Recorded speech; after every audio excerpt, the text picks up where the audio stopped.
Hey everybody, welcome back. This is Esther here. Today we're going to be starting with the fifth and sixth question of exercise 6.2 of chapter 6, lines and angles. So the question tells us that in figure 6.32, this is figure 6.32, if AB is parallel to CD, okay? So they're already saying that AB is parallel to CD.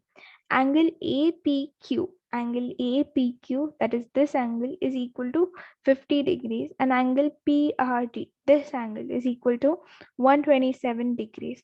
So find X and Y from this. Okay, so very simple.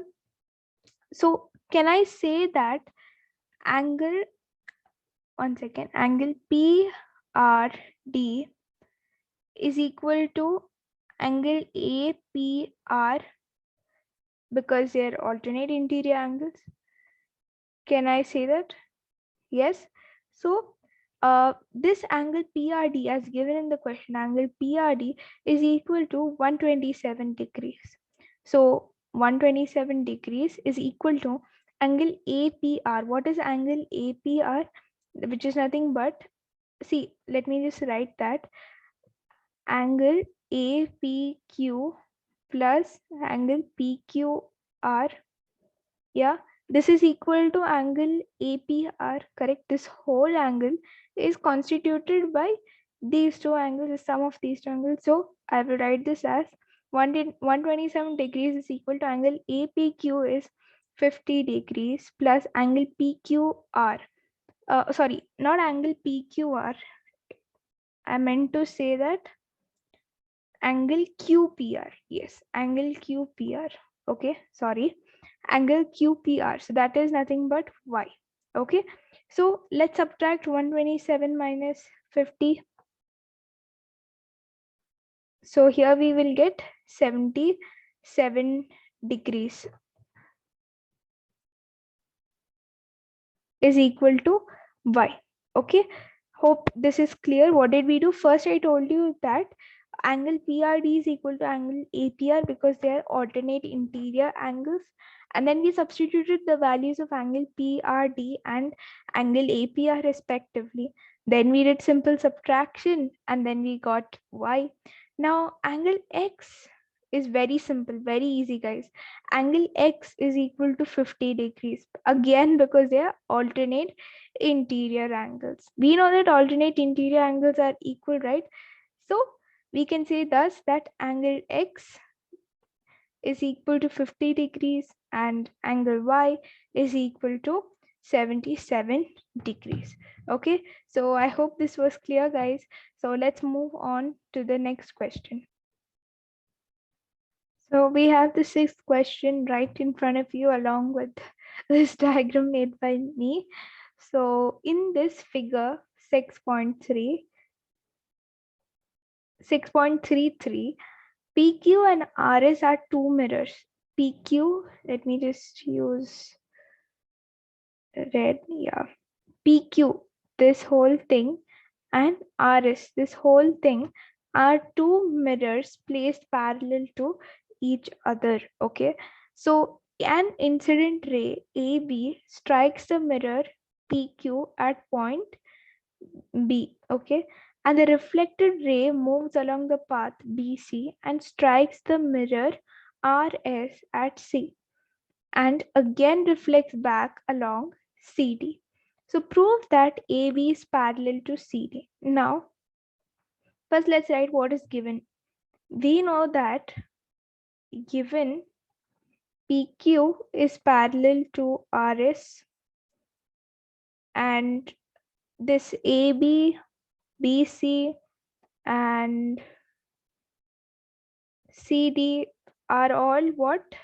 Rays, right? These are all rays. And we can say in particular that these two are incident rays,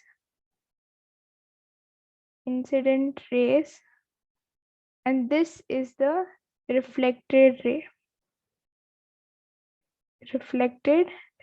Okay, so we wrote what is given, and what do we have to prove? We have to prove that AB is parallel to CD. Now we cannot just say that AB is parallel to CD. As you have seen here, we have to prove it, right? So definitely for this, we need some construction, okay? So construction, I will construct. So we need to construct BM perpendicular to PQ, okay? And CN perpendicular to RS. So let's construct that. So BM perpendicular to PQ and CN perpendicular to RS, like this, okay? So now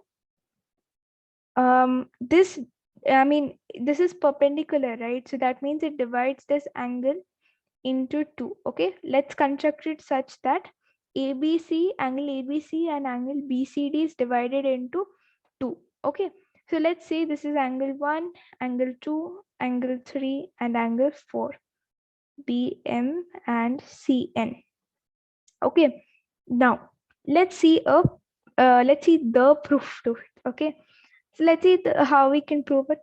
Now we know that okay, so we are going to say that BM is perpendicular to, not perpendicular, BM is parallel to CN. We should construct it such that BM is parallel to CN.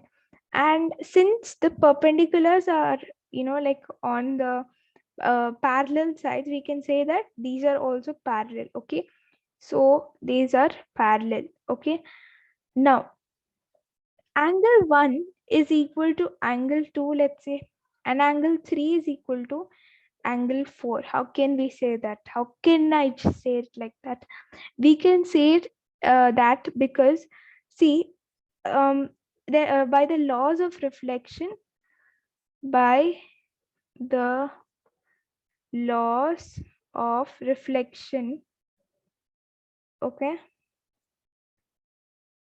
incident ray, the angle of incident is equal to the angle of reflection, okay? So incident ray is equal to reflected ray, okay? Reflected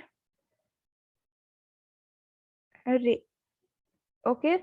So by the laws of reflection, I can say that angle 1 is equal to angle 2 and angle 3 is equal to angle 4, okay? But we cannot say that this is ray, okay? We cannot say it is ray. Why? Because A, B, B, C, C, D, these are all rays. So we can say that instead we can say that, and by the laws of reflection you can just say it, but for your convenience, incident angle is equal to reflected angle. How is that? See, this angle here, this angle 1, as you can see, this is the angle formed by the incident ray. Now when this BC is the reflected ray, angle 2 is the reflected angle, okay? So by this laws of reflection, that incident angle is equal to reflected angle. Last year in 8th standard in science, I think I don't know exactly in which chapter, but towards the end only you had a chapter where you had studied about the laws of reflection. So among that, there's one that incident ray is equal to reflected ray, okay? And similarly, see, now when BC hits the mirror, it actually becomes the incident ray. So therefore the angle formed here is angle number 3, and the ray is reflected, CD is reflected, and therefore angle 4, the reflected angle, is formed. So therefore by the laws of reflection, incident ray is equal to reflected ray, okay? Cool. Okay, so angle 1 is equal to angle 2 and angle 3 is equal to angle 4 by the laws of reflection. Consider this to be equation number 1. Okay, so next, can I say that angle 2 is equal to angle 3? Angle 2 is equal to angle 3. Why? Because they alternate interior angles, as AB is not AB. No, okay, PQ is parallel to RS, right? So therefore, we can say that alternate interior angles are equal. And anyways, we know that even BM is parallel to CN. How? Because always, well, how many ever perpendiculars you draw on a parallel side, these are always equal. Okay, I mean the perpendiculars on the parallel side are always parallel. Okay, so if any perpendiculars are drawn on the parallel side, remember that they are also parallel. Okay, not equal.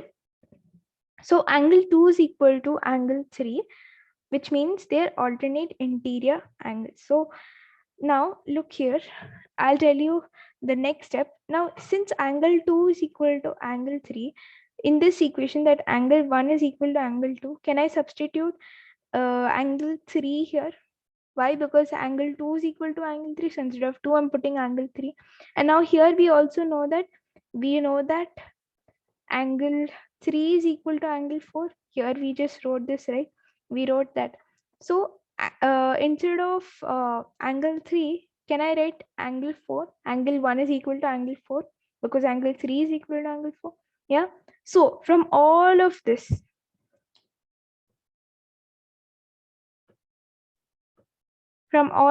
can I say that angle 1 is equal to angle 2 is equal to angle 3 is equal to angle 4? Can I say that? Yes. So therefore, from equation 1, and let's say this is equation number 2. From equation 1 and 2, we can say that angle 1 is equal to angle 2 is equal to angle 3 is equal to angle 4. How? Just now I proved and I showed how it is equal. Okay. Now, see, can I say that angle 1 plus angle 2 is equal to angle 3 plus angle 4? Yeah.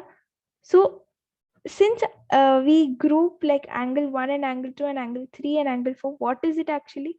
ABC. Angle 1 plus angle 2 forms angle ABC, correct? This is equal to angle 3 plus angle 4, which is equal to angle BCD, right? So we needed to prove that AB is parallel to CD. AB is parallel to CD. So therefore, we can say that since they are alternate.